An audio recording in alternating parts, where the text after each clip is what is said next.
Salut à tous, bienvenue à tous dans cette nouvelle émission The Best Time TV Show dans laquelle nous allons parler du Real Madrid en long et en large comme toujours. On commence à en avoir l'habitude. Je vous remercie pour la confiance que vous nous accordez et pour les nouveaux, n'hésitez pas à vous abonner. Alors comme on le sait tous, le Real Madrid a joué plusieurs matchs depuis le match du 3 janvier 2025 contre Valence. Premièrement, il y a eu un match en Coupe du Roi contre le Deportivo Minera, soldé par une victoire 5-0. Les buteurs étaient Federico Valverde, Eduardo Camavinga, Arda Güler et Luka Modric. Ensuite, le Real Madrid s'est envolé pour l'Arabie Saoudite pour jouer la Supercoupe d'Espagne. En demi-finale, la Maison Blanche a affronté l'équipe de Majorque et il faut dire que le match n'était pas facile, mais la Maison Blanche s'en est sortie 3-0 avec des buts de Jude Bellingham et Rodrigo, en plus d'un but contre son camp. Ce match a permis au Real Madrid de se retrouver en finale pour affronter le FC Barcelone, un classico pour terminer la compétition. Passons à présent au meilleur sujet de l'émission, cette fameuse finale de la Supercoupe d'Espagne. Et il faut dire que ce déplacement en Arabie Saoudite n'a pas été fructueux pour la Maison Blanche lors de cette finale. Et résultat des courses, une défaite 5-2. Le Real Madrid est donc revenu bredouille, si ce n'est une médaille d'argent, et la faute à cette défaite en finale face au rival catalan. Si cette défaite devait se résumer par un mot, ce serait humiliation. Et si c'était une phrase, on dirait sûrement « Le Real Madrid n'a pas retenu la leçon du dernier Classico en octobre ».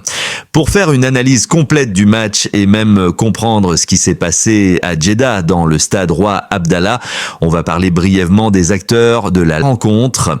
Dès le début du match, on a senti que le Real Madrid était un peu ailleurs et nul n'était Thibaut Courtois. Le Real Madrid aurait pu encaisser 2 buts dans les 5 premières minutes, tant la pression catalane était très forte. Dès la 5e minute, le Real Madrid, par l'entremise de Mbappé, ouvre le score. Lancé sur la droite, Kylian Mbappé fixe Alex Baldé et croise sa frappe du pied droit dans la surface du Barça après un passement de jambes.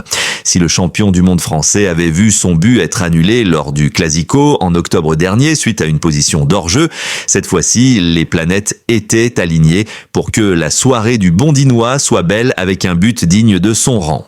La Maison Blanche avait bien commencé son match en se doutant de ce qui se produirait par la suite. Cette ouverture du score n'a pas empêché le FC Barcelone de continuer à pousser pour trouver l'égalisation et à la 22e minute, Lamine Yamal trouve l'égalisation sur un ballon dans la profondeur de Lewandowski dans le dos de Mendy. Yamal égalise au terme d'un exploit personnel. Dans la surface, il crochette Aurélien Tchouaméni avant de finir du pied gauche en douceur. Courtois est pris sur sa gauche. À la 35e minute, le FC Barcelone obtient un penalty après la faute de Camavinga sur Gavi. Un penalty que Lewandowski ne se prive pas de transformer avec son plat du pied droit. En cet instant précis du match, personne ne s'imagine ce qui va suivre tant les duels sont intenses d'un côté comme de l'autre et un manque de concentration peut vous faire perdre le match. 2 minutes plus tard, soit à la 39e minute, le FC Barcelone passe devant par l'entremise de Rafinha qui a fait vivre un calvaire à la défense madrilène. Sur une longue transversale côté droit de Koundé, Rafinha place une tête puissante entre Tchouaméni et Vasquez. Courtois est impuissant sur sa droite, le FC Barcelone se détache et le Real Madrid semble en manque de solution. Dans les arrêts de jeu, c'est Baldé qui alourdit le score en faveur du FC Barcelone. Suite à un corner madrilène joué à 2, la passe de Rodrigo a été interceptée par Lamine Yamal. Rafinha prend le relais sur la gauche et sollicite Alex Baldé, dont le tir croisé de l'extérieur du gauche dans la surface finit dans le petit filet opposé. En deuxième mi-temps, c'est encore Rafinha qui voulait vraiment en découdre avec la défense madrilène, marquera le 5e but du FC Barcelone. Rodrigo, quant à lui, marquera le 2e but du Real Madrid. À la fin du match, les supporters madrilènes pouvaient être énervés tant leur équipe n'a pas montré un visage conquérant tout au long du match. La Maison Blanche a certes mené au score, mais semblait impuissante face aux attaques du FC Barcelone, qui étaient excellentes. La Furia catalane a fait exploser le navire madrilène, qui était secoué par des vagues de tous côtés. Le milieu de terrain du Real Madrid était aux abonnés absents, car même si certains duels étaient remportés, on a senti un manque d'efficacité de la part de madrilène pour contrôler les choses. Si le bricolage d'Ancelotti, surtout en défense avec Tchouaméni et Lucas Vasquez, résiste de temps en temps quand l'adversité n'est pas élevée, c'est-à-dire dans des petits matchs face à des adversaires faibles, cette finale nous a montré les limites de ce bricolage. Il faut rappeler que le départ de Nacho, qui pouvait jouer en défense, n'a pas été remplacé par la Maison Blanche, tout comme celui de Toni Kroos. Si le milieu de terrain Toni Kroos, Casemiro et Luka Modric nous a fait rêver, il est temps de revenir sur terre et de trouver des remplaçants dignes de leur rang, parce que le milieu madrilène a tendance à prendre l'eau en premier quand l'adversité est très élevée.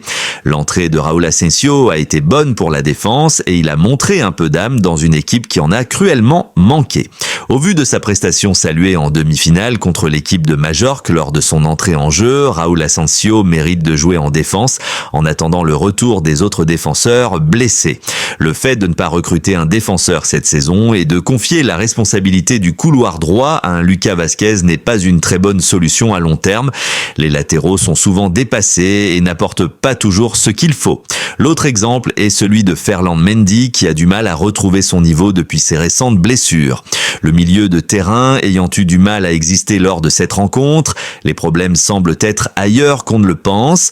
La complémentarité a manqué cruellement parmi ceux qui étaient alignés. La meilleure formule serait peut-être d'avoir Tchouaméni au milieu de terrain avec Camavinga, Valverde ou Ceballos associé à un joueur qui lance les ballons et capable de casser les lignes. Si la saison dernière Toni Kroos était là, cette saison Jude Bellingham semble prendre cette responsabilité avec ses passes et son jeu porté vers l'avant. Jude Bellingham était impuissant, lui qui avait tant porté l'équipe ces dernières semaines, semblait contempler sans broncher le navire madrilène coulé. Il semblait agacé à l'image de son accrochage avec Jules Koundé à la 72e minute. Son seul fait de match marquant est cette passe en direction de Kylian Mbappé qui provoque l'exclusion du gardien barcelonais. Vinicius Junior n'a pas existé lors de ce match. Si la saison dernière, il était l'homme qui portait l'équipe ensemble avec Jude Bellingham, on sent que l'international brésilien s'illustre plus dans des conflits au lieu d'être décisif sur le terrain. La provocation est devenue son point faible pour le faire sortir de son match. C'était déjà le cas en demi-finale où on a senti l'international brésilien nerveux même après la rencontre. Et que dire de son carton rouge face à Valence juste avant la Supercoupe ? Eh bien, c'est un cocktail qui ne passe pas ou ne passe plus aux yeux de tout le monde. Vinicius Junior est certes devenu une cible, mais son comportement pose également des questions en interne au point de se demander s'il est heureux d'être à Madrid en plus de tout ce qu'il traverse. L'Arabie Saoudite observe tout ça de très près, mais le Real Madrid souhaite prolonger le joueur. Il est vrai que si l'international brésilien ne remporte pas le Ballon d'Or, certaines personnes ne retiendront pas les exploits de Vinicius Junior, mais ça sera plus son attitude envers ses adversaires.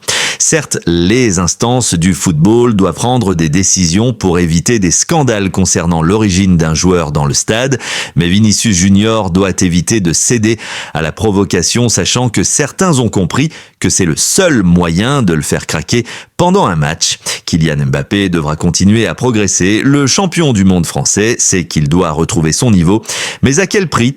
Si le niveau de Mbappé est retrouvé et le Real Madrid manque d'équilibre, va-t-on parler d'une saison aboutie ? Telle est la question. En attendant, c'est un Real Madrid qui va continuer à donner des sueurs froides, sachant qu'il n'est jamais facile de conserver un titre. À tout cela s'ajoute une autre question. Qui faut-il sacrifier si Carlo Ancelotti changeait son plan de jeu ? Carlo Ancelotti est un entraîneur extraordinaire, mais on se rend compte qu'il n'est pas suffisamment aidé par la direction madrilène. Si du temps de Zidane, l'équipe bis du Real Madrid était très compétitive avec des joueurs comme Kovacic, Coentrao, Isco, James Rodriguez, Morata, pour ne citer que cela.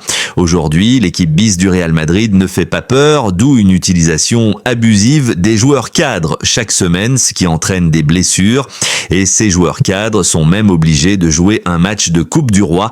Tel était le cas contre le Deportivo Minera. Une autre question est de savoir, faut-il vraiment changer de système de jeu ou bien ce sont les acteurs qui doivent juste être à leur poste respectif ? Toutes ces questions auront des réponses tout au long de la saison. Si la sérénité était à Madrid avant les grands matchs, cette finale nous a fait comprendre que le Real Madrid ne peut pas tout gagner à chaque fois. Chacun donnera certes son avis pour expliquer pourquoi la Maison Blanche a coulé lors d'un match, peu importe la compétition, mais on doit toujours garder à l'esprit que si une adversité est plus forte que la vôtre, vous devez soit changer de tactique ou alors contempler la défaite avec la peur en restant statique. C'est une deuxième partie de saison qui va nous réserver beaucoup des surprises. Les supporters espèrent avoir à la fois un Kylian Mbappé en forme associé à un Real Madrid en forme, mais cette réponse appartient à l'avenir. L'avenir de Carlo Ancelotti peut toujours se poser, étant donné que ses choix ne sont pas toujours cohérents quand la Maison Blanche fait face à une adversité. Si pour certains, Xabi Alonso est le successeur d'Ancelotti au Real Madrid, la question qui se pose est de savoir quand cela se fera, et aussi si Xabi Alonso aura un effectif pléthorique pour aller chercher des titres majeurs. Pour d'autres, la tactique du coach italien est souvent pointée du doigt quand la confrontation est élevée.